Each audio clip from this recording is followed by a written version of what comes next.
सभी विद्यार्थियों को नमस्कार। साथियों, राजस्थान विद्युत विभाग का नोटिफिकेशन जारी हो गया है और जो विद्यार्थी इलेक्ट्रीशियन से आईटी कर रखी है, तमाम जो विद्यार्थी जो फोरम से संबंधित कुछ प्रश्न होते हैं, उनके कुछ भोले क्वेश्चन भी होते हैं और कुछ वास्तव में उन क्वेश्चनों में जान होती है, कन्फ्यूजन हर विद्यार्थी हो सकता है। तो आइए साथियों, इन्हीं तथ्यों के ऊपर अपन बात करते हैं कि कौन कौन से कन्फ्यूजन है, कौन कौन से डाउट है।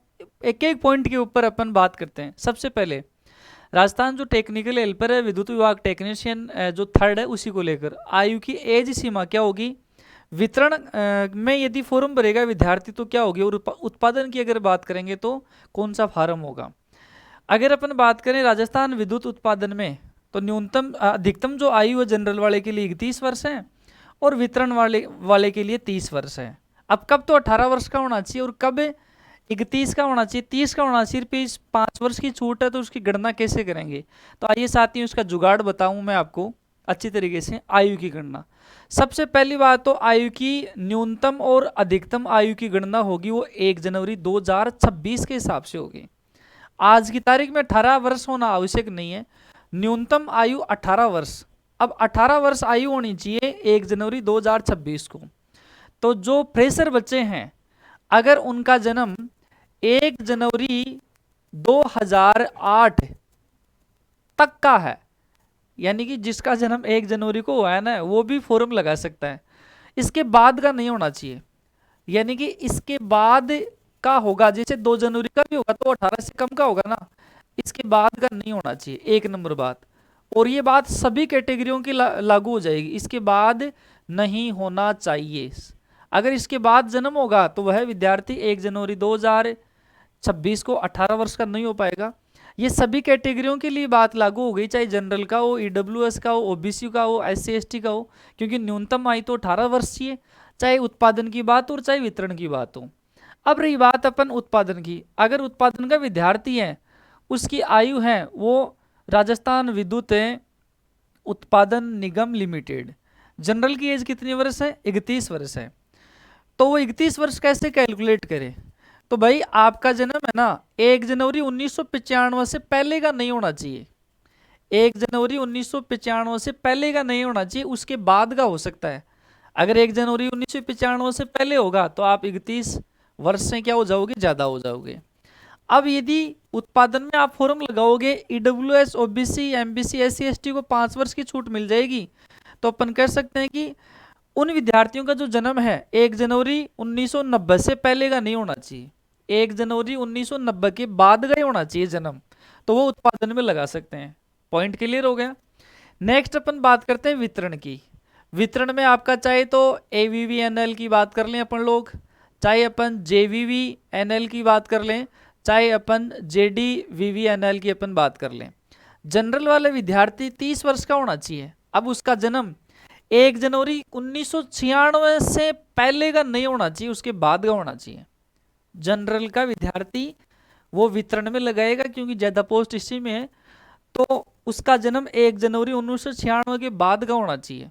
अब भाई यहाँ होती है सबसे ज़्यादा स्टूडेंटों की भरमार। अगर EWS, OBC, MBC, SC ST विद्यार्थियों को छूट मिल जाती है 5 वर्ष की, तो उनका जन्म 1 जनवरी 1991 से, उनका जो जन्म है 1 जनवरी 1991 से पहले का नहीं होना चाहिए। ठीक है भी, उसके बाद होगा तो चल जाएगा। तो ये साथियों आयु की कैलकुलेशन बता दी मैंने। जो भी डेट बताइए, जिस क्राइटेरिया में आते हो, विशेषकर इससे ज़्यादा प्रभावित नहीं है। एक तो फ्रेशर विद्यार्थी होगा और एक जिसकी एज ज़्यादा हो गई होगी। तो काफ़ी कॉल फ़ोन आए कि सर हमें पता नहीं चल रहा है क्या किस तरीके से कैलकुलेट करें, तो ये पूरा पॉइंट बता दिया। इसी तरीके से 16 पॉइंट है साथियों पूरे। ये अगर आप राजस्थान विद्युत विभाग टेक्नीशियन थर्ड की तैयारी कर रहे हैं तो साथियों हमारा कॉम्बो कोर्स है, कंप्लीट प्री और मेंस एग्जाम का सभी सब्जेक्टों का ऑनलाइन कोर्स है। आपके घर के ऊपर साथियों बुक पहुंचाई जाएगी और according to IBPS exam pattern के आधारित आपको टेस्ट सीरीज मिलेगी जिनकी संख्या 150 होगी। और ये मात्र आपको ऑफर में 1670 रुपये में साथियों मिल रहा है। इसके लिए एप्लीकेशन आप डाउनलोड करो। खैर बात करेंगे आगे। पहले फॉर्म एडिट नहीं किया तो अब क्या कर सकते हैं। पहले फॉर्म आपने एडिट नहीं किया, यानी कि आधार वेरिफिकेशन करना था और आपको प्राथमिकता देनी थी। जो 1 अगस्त 2025 से लेकर डिपार्टमेंट ने 10 अगस्त 2025 तक मौका दिया। अगर आपने आधार वेरिफिकेशन नहीं किया, आपने प्राथमिकता नहीं दी, तो उन विद्यार्थियों को अब न्यू फॉर्म लगाना है। वो न्यू फॉर्म भरेंगे भाई, न्यू फॉर्म भर सकते हैं और भरना ही चाहिए भाई, भरना है। उनको क्या करना है, नया फॉर्म भरना है। जिन्होंने पहले एडिट नहीं किया था, एक तो वो नया फॉर्म भरेंगे, 1 नंबर बात भाई जिन्होंने एडिट नहीं किया था। दूसरे कौन से नया फॉर्म भरेंगे, पिछली बार में भी, पिछली बार कईयों ने रजिस्ट्रेशन तो कर दिया था, रजिस्ट्रेशन करने के बाद उन्होंने पेमेंट नहीं किया था। बहुत से स्टूडेंटों की ऐसी संख्या होती है, पेमेंट नहीं किया। तो ऐसा नहीं कि भाई अब वो पेमेंट नहीं किया है, उनके लिए भी दरवाजे खुले हैं। वो भी क्या करो भाई, नया फॉर्म वापस से आपको क्या करना है, लगाना है। बात क्लियर हो गई। पहले एडिट नहीं किया था, जब टाइम दिया तो नया फॉर्म भर सकते हैं। रजिस्ट्रेशन कर लिया था पहले वाले टाइम में लेकिन पेमेंट नहीं किया था, वो भी क्या करेंगे, नया फॉर्म डालेंगे। नेक्स्ट पॉइंट है, जिन्होंने पहले फॉर्म भर दिया है उन्हें फॉर्म वापस भरना है क्या भाई। जिन्होंने पेमेंट कटवा दिया था, सारा काम कर लिया था, उनको फॉर्म नहीं भरना है वापस। डॉक्यूमेंट्स कौन कौन से चाहिए, हालांकि अपलोड डॉक्यूमेंट्स के नाम पे कोई भी चीज़ अपलोड नहीं होगी, लेकिन फिर डिटेल के लिए फॉर्म भरते वक्त 10th की मार्कशीट होनी चाहिए आपके पास में, ITA की मार्कशीट, ITA की मार्कशीट और जो सर्टिफिकेट है वो आपके पास में होना चाहिए। जब भी आप फॉर्म भरते हो तो डिटेल, पिताजी की, माताजी का नाम, आपका नाम, DOB, ये अच्छी तरीके से डालने के लिए ये डॉक्यूमेंट्स चाहिए। अपलोड कुछ होगा नहीं, आधार नंबर आपके पास में अवश्य अच्छी तरीके से आप डालें, तो डॉक्यूमेंट्स अपलोड कुछ नहीं होगा। एक लाइव फोटो होगी, थंब इम्प्रेशन होगा, सिग्नेचर होगा, ये चीज़ अपलोड होती है। और आपके हाथ से एक हैंड रिटन लिखा जाएगा, वो आपको अपलोड करना होता है। अदर स्टेट वाले फॉर्म भर सकते हैं क्या, बिल्कुल भाई, अदर स्टेट के स्टूडेंट फॉर्म भर सकते हैं, जनरल में वो काउंट किए जाएंगे। जाति प्रमाण पत्र कब का बना होना चाहिए। अब यदि आप फॉर्म भरा रहे हो, हालांकि ऐसा कोई डिटेल में मेंशन नहीं है, लेकिन फिर भी राय है, 1 वर्ष से अधिक पुराना नहीं होना चाहिए, 1 वर्ष से अधिक पुराना नहीं। अब कई विद्यार्थियों का भाई, किसी का 14 का है, किसी का 12 का है, किसी का 10 साल पुराना है, वो न्यू बनवा ले, 2 दिन के अंदर बन जाता है, तो न्यू बनाकर डाल लें। और 1 वर्ष से अधिक पुराना नहीं है, उनको बनवाने की जरूरत नहीं है। फाइनल सिलेक्शन होगा, सिलेक्शन होने के बाद में अगर 1 वर्ष पुराना नहीं है और सिलेक्शन हो जाता है, तो सिलेक्शन के बाद आप क्या कर सकते हैं, नया बना सकते हैं। सिलेक्शन के बाद आप नया बना सकते हैं। और यहाँ अपलोड की बात करेंगे तो डॉक्यूमेंट्स में भी जाति प्रमाण पत्र के क्रमांक भी अपलोड किए जा रहे हैं। जाति प्रमाण जो पत्र है उसकी इश्यू डेट,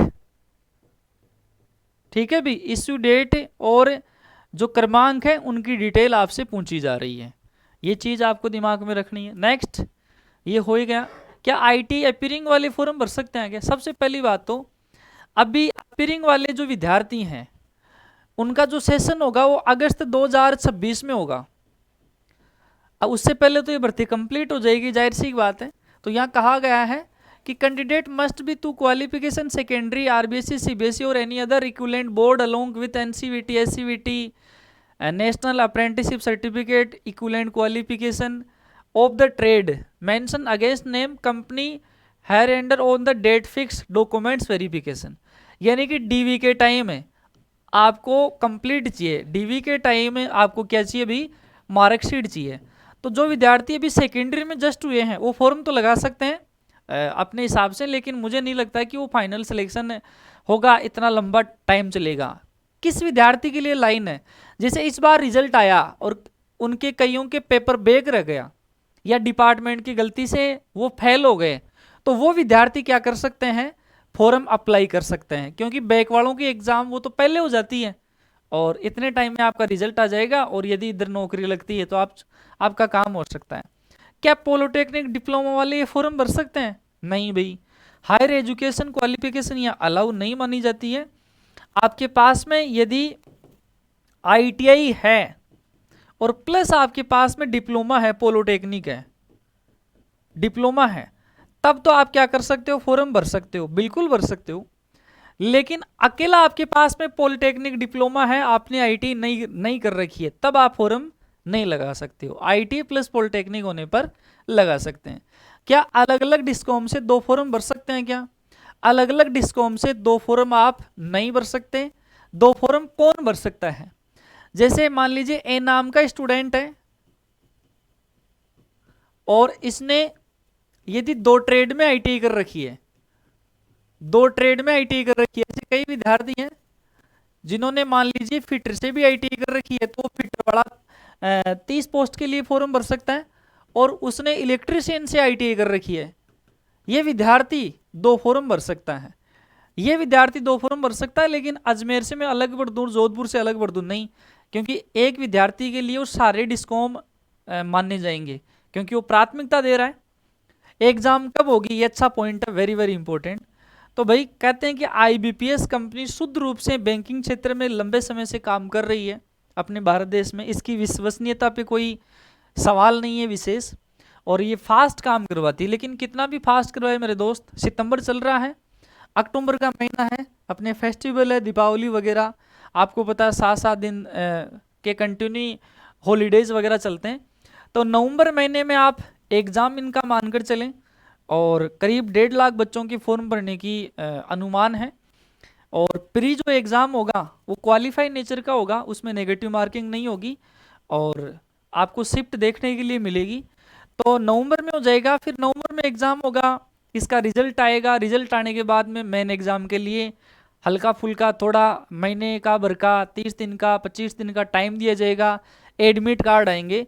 तो मेन से एग्ज़ाम की संभावना 2026 जनवरी लास्ट या फिर अपन फरवरी स्टार्टिंग मान सकते हैं। इतना कॉमन सेंस आपके पास में भी होना चाहिए, इससे कम नहीं मिलेगा, इससे ज़्यादा वक्त ही मिलने की संभावना रहेगी। ठीक है भाई। नेक्स्ट, एग्ज़ाम कहाँ लगेगी? एग्ज़ाम भाई ऑनलाइन होगी, तो ये सेंटर दिए हुए हैं, इनमें से जिसके नज़दीक में आपका जो नज़दीक शहर है आपके, वो फॉर्म लगाएं। पेपर ऑफलाइन होगा या ऑनलाइन? पेपर ऑनलाइन ही होता है, computer based test CBT type होगा। कुल मिलाकर बात कहें कि पेपर आपका मेरे दोस्त ऑनलाइन ही रहने वाला है। नेक्स्ट, क्या आपकी बार नेगेटिव मार्किंग है? भाई प्री में तो नहीं है नेगेटिव मार्किंग, प्री में नहीं है, लेकिन मेंस में नेगेटिव मार्किंग है, मेंस में नेगेटिव मार्किंग है। लेकिन अभी डिपार्टमेंट ने कहा नहीं है कि 1/4 होगी या फिर 1/3 होगी, लेकिन मेरे अनुमान के अनुसार मैं आपको बताना चाहूँगा 1/4 नेगेटिव मार्किंग रहने की संभावना रहेगी, अगर 5 ऑप्शन आपके हैं तो। और दूसरी चीज़, सिग्नेचर कौन से पेन से करें? हालांकि विशेष पॉइंट तो नहीं रहते हैं, लेकिन रेलवे डिपार्टमेंट है वो फॉर्म है आपके इनवैलिड कर देता है। लेकिन हमेशा ध्यान देना आप लोग, जो सिग्नेचर हैं 2 चीज़ें याद रखनी है, एक तो आपका ब्लैक इंक से यानी कि काले पेन से आपको क्या करने हैं, सिग्नेचर करने हैं। ठीक है भी। और लेफ्ट थंब ये लगाना ही है ब्लैक पेन से। ध्यान दें, सिग्नेचर है वो कैपिटल लेटर में नहीं करने, आपको कैपिटल लेटर में साइन नहीं करने हैं, साइन आपको नहीं करने हैं। जैसे कैपिटल लेटर का मतलब, जैसे किसी का नाम अमित है तो वो ऐसे अमित को ऐसे नहीं लिखें, ऐसे अमित वो नहीं लिखें। ठीक है भाई। साइन के हिसाब से वो कैसे भी लिख दे भाई अमित, कुछ तरीके से, यानी कि स्मॉल लेटर में ही करने हैं उसको साइन। साइन कैपिटल लेटर में, बड़े अक्षरों में, बड़े अक्षरों में, बड़े अक्षरों में साइन नहीं करने हैं। ठीक है भाई। और दूसरा ध्यान देना, जब भी फॉर्म में साइन वगैरह अपलोड होगा तो ये देखो, ये लाइन लिखकर, ये लाइन लिखकर आपको क्या करना है, कागज पे लिखनी है, और लिखने के बाद में वो अपलोड होगी। लाइव फोटो भी अपलोड होगा आपका। एक बच्चे का फोन आया आज कि सर मेरे पास में पासपोर्ट साइज की फोटो नहीं है, तो उस टाइम वाली में वहाँ लाइव खींच के अपलोड कर दूंगी। अरे मेरे भाई, पासपोर्ट साइज अलग होगी, लाइव फोटो अलग होगी। तो यहाँ लिखना आई, यानी कि आपका नाम लिखना है, कोई भी, मान लीजिए I Amit hereby declare the all the information submitted by me in the application form is correct, true and valid है, मतलब आप अपनी जिम्मेदारी पे कह रहे हो। पहले फॉर्म भरते समय आधार, डीओपी, जाति प्रमाण पत्र गलत लग गया, क्या मेरा फॉर्म रिजेक्ट होगा या फिर मैं अभी एडिट कर सकता हूँ? एडिट करने की संभावना है तो डिपार्टमेंट देता नहीं है, अगर डेट देता है तो फिर आपको बताया जाएगा क्योंकि पहले नहीं दिया, एक नंबर बात। लेकिन अगर ऐसी आपके सामने समस्याएं आ जाती हैं, भाई फॉर्म रिजेक्ट तो नहीं होगा, रिजेक्ट आप लोगों का नहीं होगा, अगर आपका फाइनल सिलेक्शन लगता हो जाता है उसके बाद में कोर्ट के एफिडेविट आपको लगवाने पड़ते हैं, तो इस कई विद्यार्थियों में हल्की फुल्की एरर रह जाती है, तो ऐसा निसंकोच आपको कोई दिक्कत नहीं करनी है। फोटो के पीछे का बैकग्राउंड है तो photo recent passport style colour picture होनी चाहिए, फ्रंट व्यू सामने देखना है, रिसेंट होनी चाहिए, ऐसे नहीं 2-4 साल पुरानी हो वो भी। और make sure that picture in colour taken against light colour में होनी चाहिए, फिर व्हाइट बैकग्राउंड, यानी कि सफेद बैकग्राउंड में व्हाइट बैकग्राउंड का आपके पास में क्या होना चाहिए भाई, पासपोर्ट साइज का क्या होना चाहिए आपके पास, फोटो होना चाहिए। ठीक है भी। और ये साथियों आपकी डिटेल थी। और आगे की डिटेल, यदि आप बहुत बेहतरीन तैयारी करना चाहते हो, इस भर्ती में फाइनल सिलेक्शन लेना चाहते हो, तो मेरे भाई ये सिलेक्शन का एक परीक्षा पॉइंटर समझ लीजिए आप लोग। इसमें प्री और मेंस का बहुत शानदार सभी सब्जेक्टों का, इलेक्ट्रिशियन थ्योरी, मैथ्स, आपका Rajasthan GK, India GK, science, सारा कंप्लीट कोर्स मिलेगा। ये बुक है, जब भी आप ये परचेज करने के लिए जाओगे तो ये बुक साथियों आपके घर पे पहुंचेगी, बहुत शानदार तरीके की। एग्जाम पैटर्न के ऊपर आधारित कलेक्शन होंगे, 150 टेस्ट मिलेंगे इस कॉम्बो में। 2500 रुपये की जगह मेरे दोस्त ये ऑफर प्राइस में अगले 3 दिन के लिए आपको 1670 रुपये में ये दिया जा रहा है, तो इसके लिए आप देरी ना करें। ये बुक है वो आपके घर पर आएगी। अकेला कोर्स आप लेना चाहते हो प्री और मेंस का सभी सब्जेक्टों का 1400 रुपये में है। अकेली आप थ्योरी लेना चाहते हो तो भाई 1200 रुपये में है। और यदि आप ऑफलाइन तैयारी करना चाहते हो, तपस्या classes Nawalgarh road success centre Sikar है, तो भाई 15 सितंबर से बैच पूरा होगा, बैच स्टार्ट होगा। सिलेबस की पूरी जिम्मेदारी बहुत बेहतरीन तरीके से आपको करवाया जाएगा। ऑनलाइन चाहे ऑफलाइन किसी भी प्रकार की जानकारी आपको लेनी है, 94 62 047 के ऊपर क्या कर लें, आप कॉल कर लें, 94 62 047 पे कॉल कर लें। अगर आपने अभी एप्लीकेशन नहीं डाउनलोड किया है तो भाई प्ले स्टोर में आपको क्या करना है, जाना है, सक्सेस सेंटर सीकर लिखना है, इसको रजिस्ट्रेशन करना है। रजिस्ट्रेशन करोगे तो आपको होम पेज पे ये चीज़ दिख जाएगी, या ऑल कोर्स के ऊपर जाना, ऑल कोर्स के ऊपर जाओगे तो ये लो technical helper 2025 combo pack live course book test series, इसको आप परचेज कर सकते हैं। ये इस तरीके का आपको दिखेगा। और ये कंप्लीट सारे कोर्स ये लाइव और रिकॉर्डेड है सभी सब्जेक्टों का, ये थ्योरी है। और यदि आपको केवल नॉन टेक चाहिए तो आप ये कोर्स परचेज कर सकते हो। और इस तरीके से शेड्यूल मिल जाता है, ये सभी सब्जेक्टों के अंदर जितनी क्लासें अभी हो गई हैं वो आपको अवेलेबल होगी। पीडीएफ आपको मिल जाती है जो 1 साल की इसकी वैलिडिटी रहेगी। तो ये साथियों जानकारी थी। और बाकी फॉर्म भरने में इन कामों में ज़्यादा वक्त नहीं लगाएं, अच्छा सरकार ने आपको मौका दिया है, बेरोजगारी से पीछा छुड़ाने का अच्छा अवसर है। ईमानदारी से मेहनत करें, सोशल मीडिया को आवश्यक काम के लिए यूज करें। ऐसा नहीं कि फलानी क्या कर रही है, उस देश में क्या हो रहा है, क्रिकेट विकेट इन सब को छोड़ के जो आईटीआई का भाई अगर आने वाले आगे 4 महीने 5 महीने अच्छी मेहनत कर लेता तो फाइनल सिलेक्शन ले लेगा। भाई आप प्री एग्ज़ाम की टेंशन मत ले, प्री एग्ज़ाम में आपको पता है लगभग 25,000 के लगभग 23-24,000, क्योंकि कई कैटेगरियों में सेम नंबर पे आ जाएंगे तो उस विद्यार्थी को भी लिया जाएगा।